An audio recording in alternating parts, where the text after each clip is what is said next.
Many people approach awakening as if it were a goal to reach, something distant, difficult, and reserved for those who meditate in caves or sit at the feet of enlightened teachers. It's imagined like a reward waiting at the end of years of practice or philosophical searching. But the strange thing is, the deeper you go into these questions, who am I? What is consciousness? What is this moment really? The more you begin to sense that what you're looking for isn't far away at all. In fact, it might be closer than anything else. It may not be an achievement, but a recognition, subtle, simple, and immediate, that the thing you've been seeking is the very one who's been doing the seeking. Behind the noise of thought, beyond the constant self-commentary and interpretation, there is something already awake, already still. Not a thought, not a belief, a silent awareness. And once this awareness is noticed, really noticed, it begins to feel as though everything else is appearing within it, not outside of it. The world doesn't disappear, but the framework through which we interpret it shifts. Reality seems less like a solid, objective, external machine and more like a kind of dream, not unreal but not what it appears to be either, structured, coherent, but intimate, as though it's arising within you, not separate from you. This idea that the world is dreamlike and that consciousness is primary is found across mystic traditions. In various ways, it's said that we are living in the dream of God.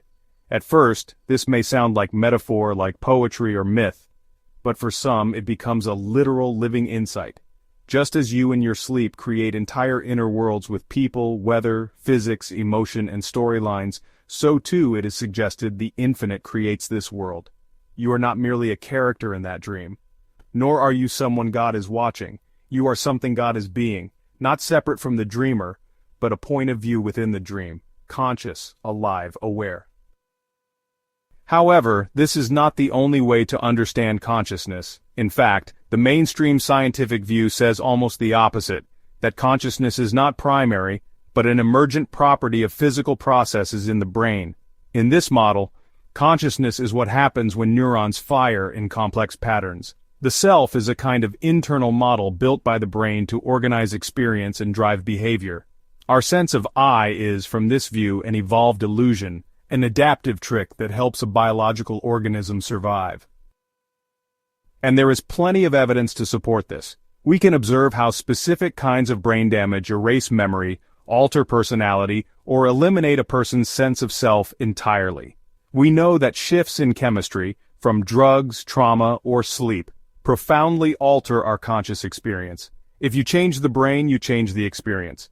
This suggests to many that the brain is not just involved in consciousness, but the very source of it. From that angle, consciousness is local, fragile, and dependent. Without a functioning brain, no self, no world, no awareness. And yet, despite all this, something doesn't quite add up. Even when we understand all the mechanics, we still can't explain why there is experience at all. This is often called the hard problem of consciousness. Why does electrical activity in a brain give rise to a felt sense of being, of this, right now? We can track the data, model the functions, even simulate intelligence, but we can't touch awareness itself. It doesn't show up on any scan. It can't be observed from the outside because it is always the inside. This is where the deeper, older view reemerges. Maybe the reason consciousness can't be explained in terms of matter is because we've got the equation backward. Maybe consciousness isn't produced by the brain. Maybe the brain is an expression within consciousness. Maybe what we call the external world is not outside awareness, but an appearance within it. You can test this directly. Right now, look at anything in your environment, a table, a tree, a screen. Notice that the seeing is happening effortlessly. You didn't choose to make this image appear. You didn't decide to see. The seeing is just there. Now ask, where is this image appearing? Is it out there, somewhere separate? Or is it happening in the field of awareness, which includes your thoughts, feelings, and sensations? This awareness, when investigated carefully, doesn't seem to have edges. It has no color, no shape, no location. It just is. Everything else, your name, your story, your thoughts, your feelings, arises and falls within it. But it remains, quiet and unchanging. The one thing that doesn't come and go. Whether you believe this awareness is generated by the brain or not, one thing is clear: the ego, the sense of being a separate me in control, is not what it appears to be. Most of us live as if we are the thinker of our thoughts, the chooser of our actions, the doer of our life. But when you slow down and observe closely, that sense begins to dissolve. Thoughts arise unbidden, feelings surge and fade, desires appear out of nowhere. There is no small you behind the curtain pulling the levers. There is only the movement, and something aware of that movement. This brings us to the question of free will. Do we have it? From a neuroscientific point of view, no. Experiments show that our brain prepares to act before we become aware of making a decision. Our conscious mind often just narrates what has already been set in motion. If every decision you make is the result of prior causes, genetics, upbringing, mood, conditioning, then where is the freedom? From the spiritual or non-dual view, the answer is, well, kind of similar, but the tone is definitely softer. There is no separate doer, no isolated self who chooses, and yet, life still flows. Actions happen, words are spoken, music is played. The wave doesn't choose to rise, but it rises all the same. The difference is that the burden of authorship, the weight of being the one who must make it all work, falls away. There is freedom, but not in the way we usually think of it. Not as the ego having control, but as the absence of the ego altogether. The freedom of being, not of doing. This shift doesn't remove meaning from life, it deepens it. When you see that you are not the character, but the space in which the character appears, everything becomes sacred. Even your mistakes, even your pain.